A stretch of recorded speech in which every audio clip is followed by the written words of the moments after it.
আহ্বান কৰিছিলো গণতান্ত্ৰিক প্ৰতিবাদ কৰিছিলো ৰিজেকশ্যন অৰ্ডাৰ দিব লাগে বুলি নিদিলে এইটো কাৰণ এইবিলাক হেমাহি কাৰণ ৰাজ্য চৰকাৰে নকৰিলে মাননীয় উচ্চতম ন্যায়ালয়ৰ কথা নুশুনে আমচু গণতান্ত্ৰিক প্ৰতিবাদৰ ভাষাও ৰাজ্য চৰকাৰে নামানিলে জনাইছো আৰু এই সংগ্ৰামীসকল অহাৰ পিছতে আমি আজি গণবিক্ষোভ কাৰ্যসূচী আনুষ্ঠানিকভাৱে আৰম্ভ কৰিম।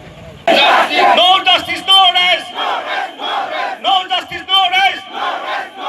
আমাৰ সংগ্ৰাম চলিছে এই সংগ্ৰাম চলিছে আমাৰ সংগ্ৰাম চলিছে এই সংগ্ৰাম চলিছে আমাৰ ভূমিহীনক ভূমি প্ৰদান কৰক ভূমিহীনক ভূমি প্ৰদান কৰক অসাংবিধানিক উচ্ছেদ বন্ধ কৰক অসাংবিধানিক উচ্ছেদ বন্ধ কৰক মহিলা অধিকাৰ খৰ্ব কৰা বন্ধ কৰক মহিলা অধিকাৰ আহ্বান কৰিছিলো গণতান্ত্ৰিক প্ৰতিবাদ কৰিছিলো ৰিজেকশ্যন অৰ্ডাৰ দিব লাগে বুলি নিদিলে এইটো কাৰণ এইবিলাক হেমাহি কাৰণ ৰাজ্য চৰকাৰে নকৰিলে মাননীয় উচ্চতম ন্যায়ালয়ৰ কথা নুশুনে আমচু গণতান্ত্ৰিক প্ৰতিবাদৰ ভাষাও ৰাজ্য চৰকাৰে নামানিলে জনাইছো আৰু এই সংগ্ৰামীসকল অহাৰ পিছতে আমি আজি গণবিক্ষোভ কাৰ্যসূচী আনুষ্ঠানিকভাৱে আৰম্ভ কৰিম।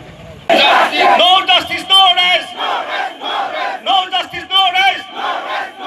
আমাৰ সংগ্ৰাম চলিছে এই সংগ্ৰাম চলিছে আমাৰ সংগ্ৰাম চলিছে এই সংগ্ৰাম চলিছে আমাৰ ভূমিহীনক ভূমি প্ৰদান কৰক ভূমিহীনক ভূমি প্ৰদান কৰক অসাংবিধানিক উচ্ছেদ বন্ধ কৰক অসাংবিধানিক উচ্ছেদ বন্ধ কৰক মহিলা অধিকাৰ খৰ্ব কৰা বন্ধ কৰক মহিলা অধিকাৰ আহ্বান কৰিছিলো গণতান্ত্ৰিক প্ৰতিবাদ কৰিছিলো ৰিজেকশ্যন অৰ্ডাৰ দিব লাগে বুলি নিদিলে এইটো কাৰণ এইবিলাক হেমাহি কাৰণ ৰাজ্য চৰকাৰে নকৰিলে মাননীয় উচ্চতম ন্যায়ালয়ৰ কথা নুশুনে আমচু গণতান্ত্ৰিক প্ৰতিবাদৰ ভাষাও ৰাজ্য চৰকাৰে নামানিলে জনাইছো আৰু এই সংগ্ৰামীসকল অহাৰ পিছতে আমি আজি গণবিক্ষোভ কাৰ্যসূচী আনুষ্ঠানিকভাৱে আৰম্ভ কৰিম।